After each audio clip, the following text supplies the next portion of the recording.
There was a movie. I watch movies. I love movies.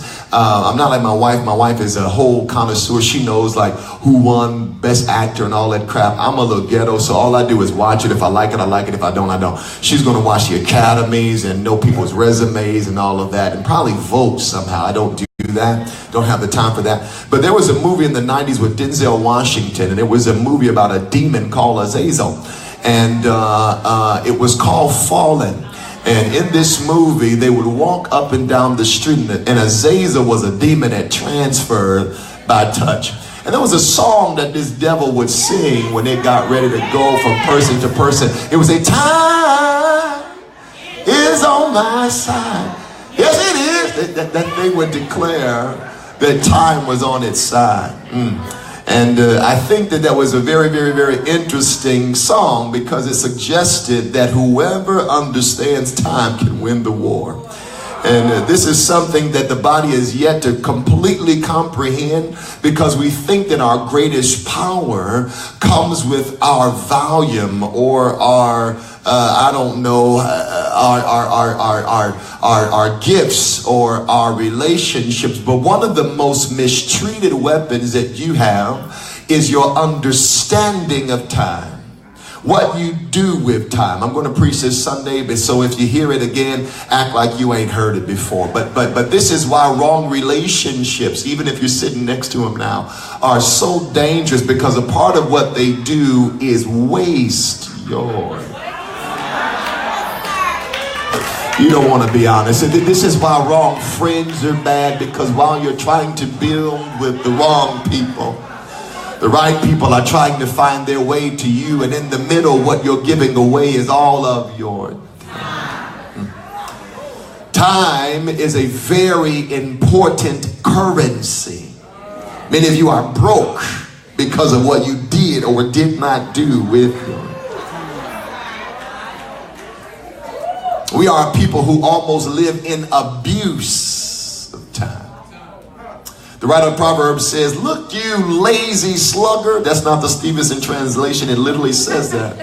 Consider the ant who before it is raining or snowing gathers and prepares for the day ahead. Preparation and your approach to it reveals what you believe about time.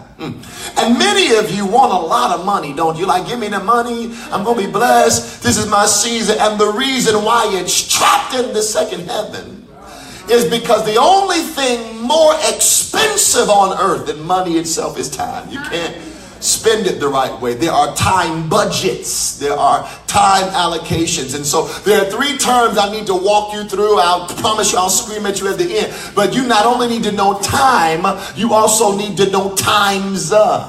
You need to know when to do what to do. It's not just about knowing where I am. It's about doing what Samuel said, what the occasion demands. Have you ever tried to obey God after he told you something? People kill me. They'll start a church. The Lord spoke to me 20 years ago and said, go feed my people. Well, the people you were assigned to are no longer in the city, sir. They left. They moved on. They have grandkids. You cannot try to retroactively fulfill an assignment that was for that time and expect the same results. My God. There are people who try to do it in delay. And unfortunately, if you don't do it when he says do it, you won't have the same effectiveness. I know that offended you and I don't care. You don't do it at the right time, it's not going to do what it should always do. If you don't believe me, try to imagine the career of Biggie Smalls in 2018. Today's rapper, the image of it is the pretty yellow boy. And so you got Drake, you got Chris Brown. You're not going to listen to some 400-pound cross-eyed guy with some blue fur on. But what made him genius was he did what he was supposed to do during the time he was supposed to do it. And you and I know it because he handled his time well. My God. Imagine James Brown coming out with an EP today.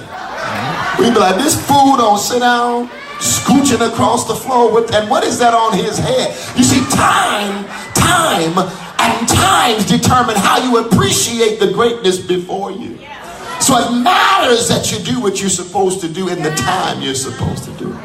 So you got time, you have times, and you also need to understand timing. You need to understand that there is a rhythm of God, a tempo of God, a syncopation of God. Most African American people have been gifted with rhythm. The only people that have not are those that grew up in the suburbs. For those of us who are from the hood, if we can't do nothing, we can clap and rock. This is why most black choirs, low-key, are filled with folk who can't sing. All you have to do is sit by somebody who can sing well enough, and everybody got a good tenor up in them, and you blend real well. What? But you rock and you clap. You rock and you clap. You rock and you clap. We are a people gifted with timing. Now, what timing does is guide music. It guides what you're listening to. You have to keep time. You have to keep up with God's rhythm. You have to keep up. And one of the things that stops people from keeping up with rhythm is grief. And you don't just grieve people when they die. You can also grieve your hopes.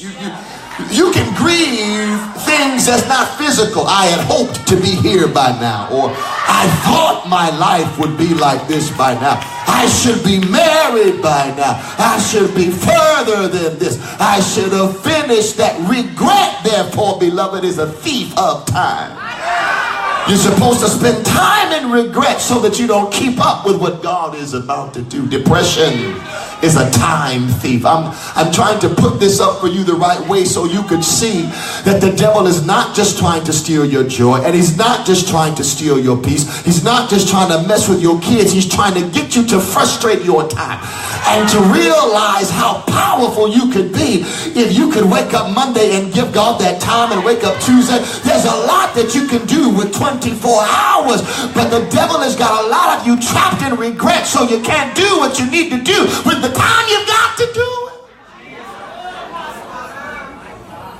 I've given you 3 scriptures that reveal 3 different types of time, and so I'm going to teach you how this works. First of all, if you rely on Miriam to give you the definition of time, you're going to always be robbed. The human race has struggled since its inception to understand what time is and why it's important to God. But the reason we cap off